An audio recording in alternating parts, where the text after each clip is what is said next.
ان الحمد للہ نحمدہ ونستعینہ ونستغفرہ ونعوذ باللہ من شرور انفسنا ومن سیئات اعمالنا من یہدہ اللہ فلا مضل لہ ومن یضللہ فلا ہادی لہ واشہد ان لا الہ الا اللہ وحدہ لا شریک لہ واشہد ان محمدا عبدہ ورسولہ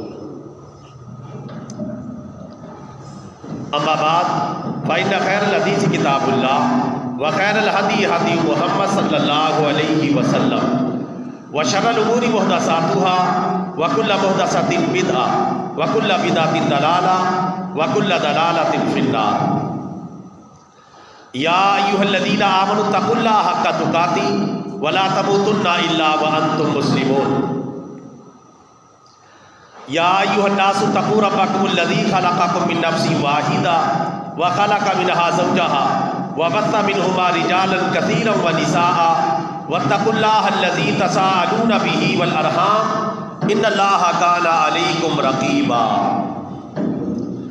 يا ايها الذين امنوا اتقوا الله وقولوا قولا سديدا يصلح لكم اعمالكم ويغفر لكم ذنوبكم ومن يطع الله ورسوله فقد فاز فوزا عظيما اما بعد فاعوذ باللہ من الشیطان الرجیم بسم اللہ الرحمن الرحیم ان اللہ وملائکتہ یصلون علی النبی یا ایھا الذین آمنوا صلوا علیہ وسلموا تسلیما اللہم صلی علی محمد وعلی آل محمد کما صلیت علی ابراہیم وعلی آل ابراہیم انک حمید مجید اللہم بارک علی محمد وعلی آل محمد کما بارکت علی ابراہیم وعلی آل ابراہیم انک حمید مجید الصلاۃ والسلام علیک یا رسول اللہ الصلاۃ والسلام علیک یا حبیب اللہ الصلاۃ والسلام علیک یا رحمۃ للعالمین وعلی آلک واصحابک یا خاتم النبیین واجب الاحترام برادران اسلام، آج کے خطبہ جمعہ کا عنوان ہے 5 ارشادات رحمت للعالمین صلی اللہ علیہ وسلم۔ ہمارے پیارے نبی صلی اللہ علیہ وسلم کے یہ 5 ارشادات عالیہ اتنے قیمتی ہیں کہ اگر ہم انہیں یاد رکھیں گے تو دنیا و آخرت کی کامیابی ہمارا مقدر بن جائے گی۔ یہ 5 ارشادات عالیہ یوں سمجھے کہ ایک تحفہ ہے، گفٹ ہے، ان کو توجہ کے ساتھ سنیں اور عمل کی نیت سے سنیں کہ انشاءاللہ ہم نے سننا بھی ہے، سن کے سمجھنا بھی ہے اور سمجھ کے ان پر عمل بھی کرنا ہے۔ اللہ تعالیٰ مجھے بھی اور آپ دوستوں کو بھی عمل کرنے کی توفیق عطا فرمائے۔ برادران اسلام، پیارے نبی صلی اللہ علیہ وسلم کا پہلا ارشاد عالی جس میں جنت کے محلات کی خوشخبری سنائی گئی ہے کہ جو مسلمان ان 3 باتوں پر عمل کرے گا اللہ تبارک و تعالیٰ اسے جنت کے محلات عطا فرمائے گا۔ اور پیارے نبی صلی اللہ علیہ وسلم نے گارنٹی دی ہے، ضمانت دی ہے کہ جو بندہ یہ کام کرے گا میں گارنٹی دیتا ہوں، ضمانت دیتا ہوں کہ اللہ تبارک و تعالیٰ اسے جنت میں محل عطا فرمائے گا۔ وہ 3 کام کون سے ہیں؟ نمبر 1، ہمارے پیارے نبی صلی اللہ علیہ وسلم نے فرمایا جو بندہ حق پر ہونے کے باوجود جھگڑا چھوڑ دے، حق پر ہونے کے باوجود جھگڑا چھوڑ دے تو آپ صلی اللہ علیہ وسلم نے فرمایا میں اسے جنت کے کنارے پر محل کی گارنٹی دیتا ہوں۔ یعنی حق پر ہے، حق پہ ہونے کے باوجود جھگڑا نہیں کرتا، لڑائی نہیں کرتا، پیچھے ہٹ جاتا ہے، پیار محبت سے اگر حق نہیں ملتا تو جھگڑے پر نہیں اترتا۔ فرمایا میں اسے جنت کے کنارے پر جنت کے محل کی گارنٹی دیتا ہوں۔ نمبر 2، پیارے آقا صلی اللہ علیہ وسلم نے فرمایا جو مسلمان جھوٹ بولنا چھوڑ دے اگرچہ مذاق میں ہی ہو، جو مسلمان جھوٹ بولنا چھوڑ دے میں اسے جنت کے بالکل درمیان میں ایک محل کی گارنٹی دیتا ہوں۔ جھوٹ بولنا چھوڑ دے اگرچہ مذاق مذاق میں ہو۔ نمبر 3، پیارے آقا صلی اللہ علیہ وسلم نے فرمایا میں اس آدمی کو جنت کی اعلیٰ منازل میں محل کی گارنٹی دیتا ہوں جو اپنا اخلاق بہتر بنا لے۔ تو یہ 3 محلات 3 کاموں پر پیارے نبی صلی اللہ علیہ وسلم نے بیان فرمائے ہیں۔ نمبر 1، حق پر ہونے کے باوجود جھگڑا چھوڑ دے۔ نمبر 2، جھوٹ بولنا چھوڑ دے اگرچہ مذاق مذاق میں ہی ہو۔ اور نمبر 3، اپنے اخلاق کو بہتر بنا لے، عمدہ اخلاق والا بن جائے۔ تو پیارے نبی صلی اللہ علیہ وسلم نے ان تینوں اعمال کرنے والے کو جنت کی گارنٹی نہیں دی بلکہ جنت کے محلات کی گارنٹی دی ہے۔ یعنی جنت تو پکی ہے، جنت کے محلات بھی اس کے نام ہو جائیں گے۔ اور اللہ تبارک و تعالی جنت کے محلات اپنے پیارے نبی صلی اللہ علیہ وسلم کی ضمانت پر ان افراد کو عطا فرما دے گا۔ ایک اور حدیث مبارکہ سنیں، نمبر 2، پیارے آقا صلی اللہ علیہ وسلم کا یہ فرمان طبرانی شریف کے اندر موجود ہے کہ 4 کام کرنے والے کے لیے اللہ تعالیٰ نے 4 نعمتیں رکھ دی ہیں۔ جس آدمی کو ان 4 کاموں کی توفیق مل گئی اس کے لیے ان 4 نعمتوں کی توفیق مل گئی۔ نمبر 1، پیارے آقا صلی اللہ علیہ وسلم نے فرمایا جو مسلمان ذکر الہی میں لگ جائے، اللہ تعالیٰ کا ذکر کرے اور باکثرت ذکر کرے، تو اس کو یہ نعمت ملتی ہے کہ اللہ تعالیٰ کی مجلس میں اس بندے کا ذکر خیر شروع ہو جاتا ہے۔ اس لیے کہ قرآن پاک میں اللہ تعالیٰ کا وعدہ ہے کہ تم میرا ذکر کرو میں تمہارا ذکر کروں گا۔ یہ قرآن میں اللہ کا وعدہ ہے، جو بندہ ذکر الہی میں لگ جاتا ہے، اللہ کے ذکر میں لگ جاتا ہے، تو اللہ تعالیٰ کی مجلس میں اس کا ذکر خیر شروع ہو جاتا ہے۔ اور جس کا اچھا تذکرہ ذکر خیر اللہ تعالیٰ کی مجلس میں ہو رہا ہو، لازماً وہ اللہ تعالیٰ کی جنت میں داخل ہو جائے گا۔ نمبر 2، جو مسلمان دعا کو اپنا لے، جسے دعا کی توفیق مل جائے، جب بھی کوئی مسئلہ پیش آئے اللہ تعالیٰ سے دعا کرے، اسے دعا کی توفیق میسر آ جائے، تو اسے یہ نعمت ملتی ہے کہ اللہ تعالیٰ اس کی دعاؤں کو قبول کرنا شروع کر دیتا ہے۔ چونکہ اللہ تعالیٰ کا قرآن پاک میں وعدہ ہے تم مجھ سے دعا کرو میں تمہاری دعا کو قبول کر لوں گا۔ ظاہر ہے کہ اللہ تعالیٰ وعدہ خلافی نہیں کرتا، اللہ تعالیٰ وعدہ خلافی کرنے سے پاک ہے۔ جو بندہ دعا کو اپنا وظیفہ بنا لیتا ہے وہ مستجاب الدعوات بن جاتا ہے اور اللہ تعالیٰ اس کی دعاؤں کو قبول کرنا شروع کر دیتا ہے، کیونکہ اللہ کا وعدہ ہے مجھ سے دعا کرو میں تمہاری دعا کو قبول کر لوں گا۔ نمبر 3، شکر الہی۔ جو بندہ ہر حال میں اللہ تعالیٰ کا شکر ادا کرنا شروع کر دے، مشکل ہے آسانی ہے، ہر حال میں اللہ تعالیٰ کا شکر ادا کرتا ہے، شکر الہی میں لگ جاتا ہے، تو نعمتوں کی فراوانی اور رزق کی فراوانی اس کا مقدر بن جاتی ہے۔ کیونکہ قرآن پاک میں اللہ تعالیٰ کا وعدہ ہے لَإِن شَكَرْتُمْ لَأَزِيدَنَّكُمْ، اگر تم میرا شکر کرو گے تو میں تمہیں زیادہ عطا فرماؤں گا۔ نمبر 4، استغفار۔ جو بندہ توبہ و استغفار کو اپنا وظیفہ بنا لیتا ہے، باکثرت توبہ کرتا ہے اور باکثرت استغفار کرتا ہے، اسے یہ نعمت میسر آتی ہے۔ اللہ کا وعدہ ہے کہ تم کثرت کے ساتھ مجھ سے استغفار کیا کرو، تمہارا پروردگار تمہارے سارے گناہوں کو معاف فرما دے گا۔ تو یہ 4 کام کرنے والے کو 4 انعام مل جاتے ہیں۔ 4 کام کون سے کرنے میں دوبارہ دوہرا دیتا ہوں۔ نمبر 1، ذکر الہی۔ نمبر 2، دعا کا تسلسل۔ اور نمبر 3، شکر الہی۔ اور نمبر 4، توبہ استغفار۔ یہ 4 کام کرنے والا 4 انعامات کا مستحق بن جاتا ہے۔ اسی طرح نمبر 3، پیارے آقا کے ایک اور فرمان سنیں، تیسرے نمبر پر مشکات المصابیح میں موجود ہے۔ ہمارے پیارے نبی صلی اللہ علیہ وسلم نے ارشاد فرمایا کہ جب بندہ مرتا ہے تو اس کے تمام اعمال کا سلسلہ ختم ہو جاتا ہے سوائے 3 نیک اعمال کے۔ ان 3 نیک اعمال کا سلسلہ ختم نہیں ہوتا، مرنے کے بعد قبر میں بھی ان کا بینیفٹ ملتا رہتا ہے، نفع پہنچتا رہتا ہے، اور ان کا فائدہ اسے تسلسل کے ساتھ قبر میں بھی حاصل ہوتا رہتا ہے۔ وہ 3 کام کون سے؟ بڑی آسانی کے ساتھ اگر ہم توجہ کریں تو وہ کام کر سکتے ہیں۔ نمبر 1، نفع بخش علم۔ اگر کوئی بندہ نفع بخش علم چھوڑ کے چلا جائے تو اس نفع بخش علم کا ثواب اسے قبر میں بھی پہنچتا رہتا ہے۔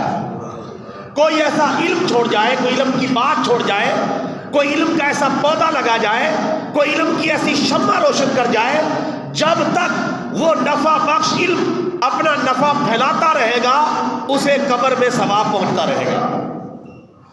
نمبر 2، نیک اولاد۔ جو بندہ اپنی اولاد کو نیکی کے راستے پر لگا جائے اور نیک راستے پر گامزن کر جائے، جب تک اس کی اولاد نیکیاں کرتی رہے گی والدین کو قبر میں ثواب پہنچتا رہے گا۔ اس لیے اپنی اولاد کو نیک بنانے کی کوشش کریں۔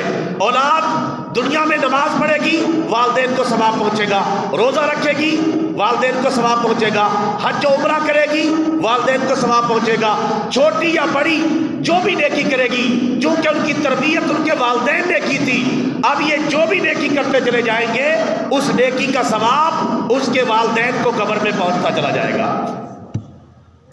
نمبر 3، صدقہ جاریہ۔ کوئی بندہ صدقہ جاریہ کر کے چلا جائے تو صدقہ جاریہ کا ثواب جاری رہے گا، قبر میں جانے کے باوجود بھی جاری رہے گا۔ ایک ہوتا ہے صدقہ عارضیہ، ایک ہوتا ہے صدقہ جاریہ۔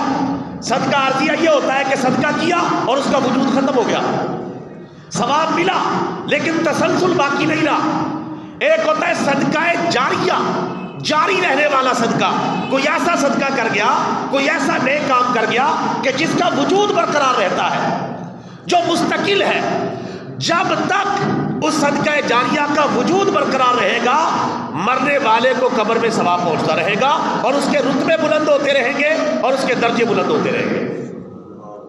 اب یہ صدقہ جاریہ سن کے ڈر نہ جائیں کہ صدقہ جاریہ ہم کہاں کر سکتے ہیں، یہ تو بڑا مشکل کام ہے، صدقہ جاریہ کے لیے تو شاید کوئی لاکھوں روپے خرچ کرنا پڑتے ہیں۔ ایسی کوئی بات نہیں، صدقہ جاریہ بڑی آسانی کے ساتھ آپ کر سکتے ہیں، چھوٹا یا بڑا جو اللہ نے توفیق دی ہے ہر بندہ تقریباً کر سکتا ہے، ہر بندہ کر سکتا ہے۔ 10 روپے سے بھی صدقہ جاریہ ہو جاتا ہے۔ اب کوئی بندہ یہ تو نہیں کہہ سکتا میرے پاس 10 روپے بھی نہیں ہے، 5 روپے سے 1 روپے سے بھی صدقہ جاریہ ہو سکتا ہے۔ صدقہ جاریہ کے لیے کوئی لاکھوں روپے نہیں درکار، مثلاً اس حساب سے آپ صدقہ جاریہ کر لیں جس طرح کی آپ کی کیپیسٹی ہے۔ اگر آپ کے پاس 10 ہی روپے تو کسی جگہ کوئی مسجد بن رہی ہے، کوئی مدرسہ بن رہا ہے، کوئی رفاع عامہ کا کام ہو رہا ہے، آپ 10 روپے اس میں شامل کر دیں، آپ کا صدقہ جاریہ بن گیا۔ اب وہ مسجد جب تک برقرار رہے گی آپ کو ثواب پہنچے گا، وہ مدرسہ جب تک برقرار رہے گا آپ کو ثواب پہنچے گا، وہ ہسپتال یا رفاع عامہ کا کام جب تک برقرار رہے گا آپ کو قبر میں ثواب پہنچے گا۔ صرف 10 روپے سے آپ صدقہ جاریہ کر سکتے ہیں۔ 10 روپیہ تو میں ویسے بتا رہا ہوں، ورنہ 1 روپے سے بھی صدقہ جاریہ ہو سکتا ہے، لیکن 1 روپے کا زمانہ ہی نہیں رہا، تو لہٰذا 5 روپے تو کم از کم یا 2 روپے، 1 روپیہ بھی یعنی ہے ویسے تو ٹھیپے کی شکل میں 1 روپیہ بھی ہے، اس سے بھی صدقہ جاریہ ہو سکتا ہے۔ نیت کے اوپر ڈیپینڈ ہے، نیت بری ہے تو 1 لاکھ روپیہ بھی صدقہ جاریہ نہیں بن سکتا، نیت اچھی ہے تو 1 روپیہ بھی صدقہ جاریہ بن سکتا ہے۔ بات ہے نیت کے اوپر، انما الاعمال بالنیات، اعمال کا دار و مدار نیتوں پر ہے کہ نیت کس طرح کی ہے، تو لہٰذا اچھی نیت رکھیں، جتنی اللہ نے توفیق دی ہے اپنے لیے صدقہ جاریہ کریں۔ اور یہ کام گھر والوں پہ نہیں چھوڑا جا سکتا، اپنی فیملی پہ نہیں چھوڑا جا سکتا، اپنی اولاد پہ نہیں چھوڑا جا سکتا۔ پتہ نہیں وہ پیچھے سے ہمیں یاد رکھتے نہیں رکھتے، ہمارے لیے صدقہ جاریہ کرتے نہیں کرتے، جو کرنا ہے اپنی زندگی میں کریں، بعد میں اگر وہ کوئی کر دے تو بونس ہو جائے گا، انشاءاللہ اس کا بھی ثواب پہنچ جائے گا، لیکن اس بارے میں اعتبار نہیں کیا جا سکتا۔ اس کی وجہ یہ ہے کہ جتنا بندہ اپنے آپ سے مخلص ہوتا ہے فیملی اتنی مخلص نہیں ہو سکتی۔ کتنے دن یاد رکھے گی پھر فیملی؟ سال 6 مہینے اس کے بعد بھول جائے گی۔ اس لیے اپنی زندگی میں کوئی نہ کوئی صدقہ جاریہ ضرور کریں۔ ہم سب نیت کرتے ہیں کہ انشاءاللہ اپنی زندگی میں چھوٹا یا بڑا جتنی توفیق ہوگی صدقہ جاریہ کریں گے۔ کہہ دو انشاءاللہ، نیت کر لیں انشاءاللہ، آج سے ہی کوئی پلان بنا لیں جو آپ کے ذہن میں ہے اور صدقہ جاریہ کر لیں۔ اور کسی کو نہ پتا ہو، آپ کو پتا ہو، اللہ کو پتا ہو۔ ہم وہ صدقہ کر کے بھول جائیں گے لیکن اللہ اور اس کے فرشتے نہیں بھولیں گے۔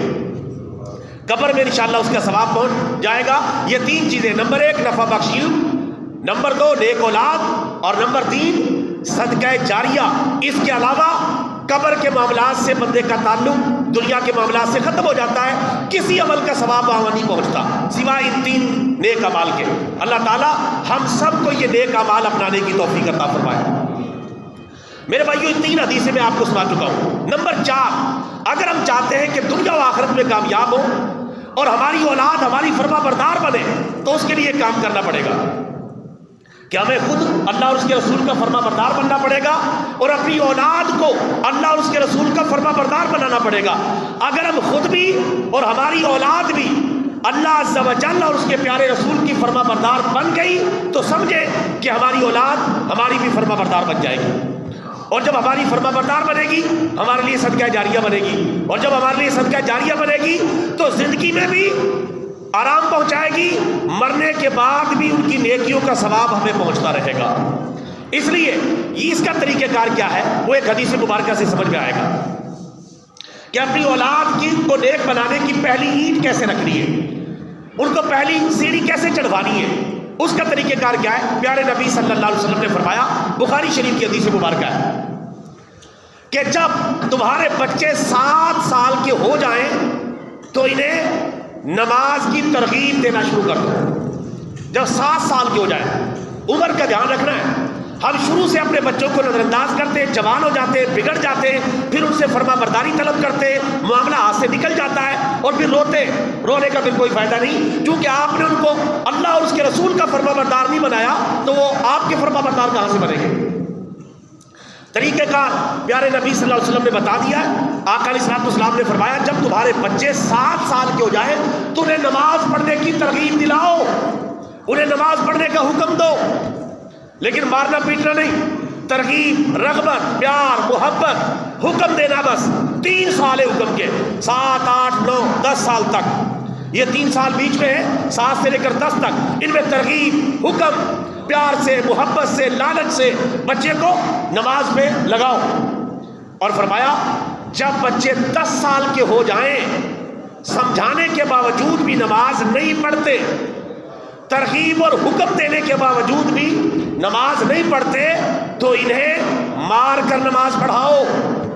یہ بخاری شریف کی حدیث مبارکہ، سزا دو، نماز چھوڑنے پر سزا دو اور نماز پڑھنے پر انعام دو، اس سے حوصلہ افزائی ہوگی، شاباش دیں۔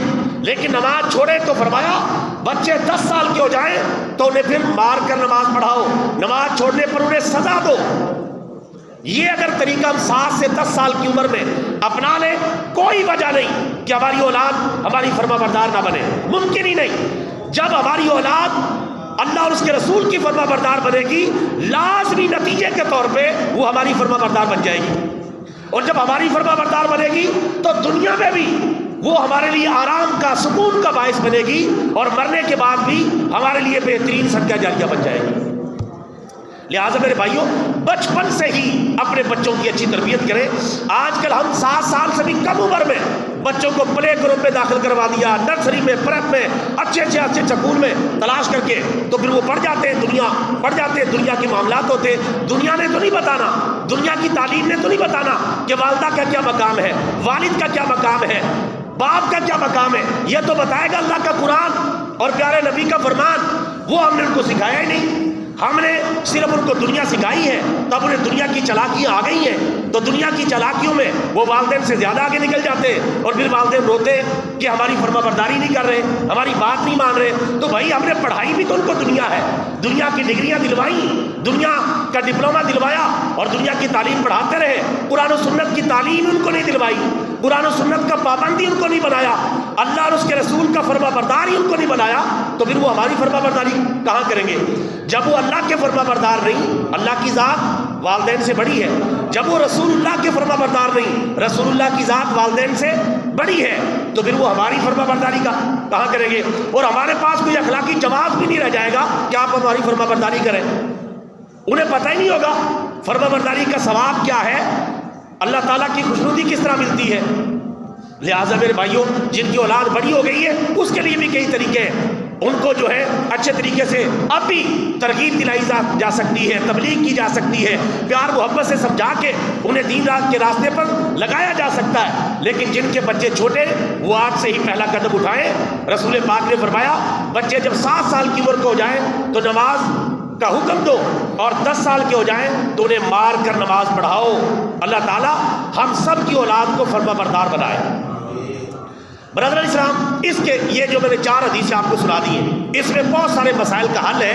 اگر ہم ان پر عمل کریں تو انشاءاللہ دنیا و آخرت کی کامیابی ہمارا مقدر بن جائے گی۔ لیکن پھر بھی کوئی پریشانی، کوئی تکلیف ایسی آ جاتی ہے جس سے جان نہیں چھوٹ رہی، اس کے لیے بھی رسول پاک نے ایک حل بتایا ہے۔ رسول پاک صلی اللہ علیہ وسلم نے ایک دعا سکھائی ہے۔ رسول پاک جب سخت پریشانی میں یا تکلیف میں آپ صلی اللہ علیہ وسلم کو کوئی پیش آتی تو فوراً آپ یہ دعا مانگتے تھے۔ 4 الفاظ پر مشتمل یہ دعا ہے، آسانی سے یاد کی جا سکتی ہے۔ رسول پاک یہ دعا مانگتے، اللہ تعالیٰ ہر پریشانی، تکلیف اور آزمائش کو دور فرما دیتا۔ اور اپنی امت کو بھی آپ نے یہ ترغیب دلائی ہے، تلقین فرمائی ہے کہ یہ دعا مانگا کرو۔ وہ دعا کون سی ہے؟ یہ ساری باتوں پر عمل کرنے کے باوجود اگر کوئی پریشانی جان نہیں چھوڑ رہی، کوئی مصیبت اور تکلیف پیچھا نہیں چھوڑ رہی، تو پھر آپ یہ دعا مسلسل پڑھنا شروع کر دیں، اس کی تسبیحات نکالنا شروع کر دیں، اپنی دعاؤں میں اس دعا کو شامل کر لیں۔ انشاءاللہ جتنی مرضی بڑی پریشانی ہے اور جتنی مرضی بڑی تکلیف ہے، اس دعا کی برکت سے وہ پریشانی اور تکلیف دور ہو جائے گی۔ دعا کیا ہے؟ برکت کے لیے میرے ساتھ پڑھ لیں، آسان سی دعا ہے۔ یا حیو یا قیوم برحمتک استغیث، بس یہ 4 الفاظ ہیں۔ یا حیو یا قیوم برحمتک استغیث۔ استغیث الف سین تا اور غین، یا اور فا، الف با تا فا، فا ہے آخر میں۔ تو یہ 4 الفاظ ہیں۔ اس دعا کو اپنی زندگی کا حصہ بنا لیں، اور جو مصیبت، پریشانی، آزمائش آئی ہوئی ہے اس کا ذکر کر کے اللہ تعالیٰ سے اس دعا کے ذریعے فریاد کریں۔ انشاءاللہ آپ کی وہ مصیبت جتنی مرضی بڑی ہے، اللہ کی رحمت سے بڑی نہیں ہو سکتی، اللہ تعالیٰ کی قدرت سے بڑی نہیں ہو سکتی۔ وہ مصیبت لازماً ٹل جائے گی اور پریشانی دور ہو جائے گی۔ اس دعا کو سارے بھائی یاد کر لیں، لکھ لیں، اور یہ رسول پاک کی مسنون دعا ہے، رسول پاک کی سنت دعا ہے، اور رسول پاک نے خود تلقین فرمائی ہے۔ دوبارہ پڑھ لیں، یا حیو یا قیوم برحمتک استغیث، یا حیو یا قیوم برحمتک استغیث۔ اس دعا کو یاد کریں اور اس کو لکھ لیں، اپنی زندگی کا حصہ بنا لیں۔ یہ جو 5 ارشادات رحمت للعالمین صلی اللہ علیہ وسلم میں نے آپ کی خدمت میں پیش کیے، اللہ تعالیٰ سے دعا ہے اللہ تعالیٰ سب سے پہلے مجھے خود ان پر عمل کرنے کی توفیق عطا فرمائے، اور آپ سب بھائیوں کو بھی ان پر عمل کی سعادت عطا فرمائے۔ وآخر دعوانا ان الحمد للہ رب العالمین۔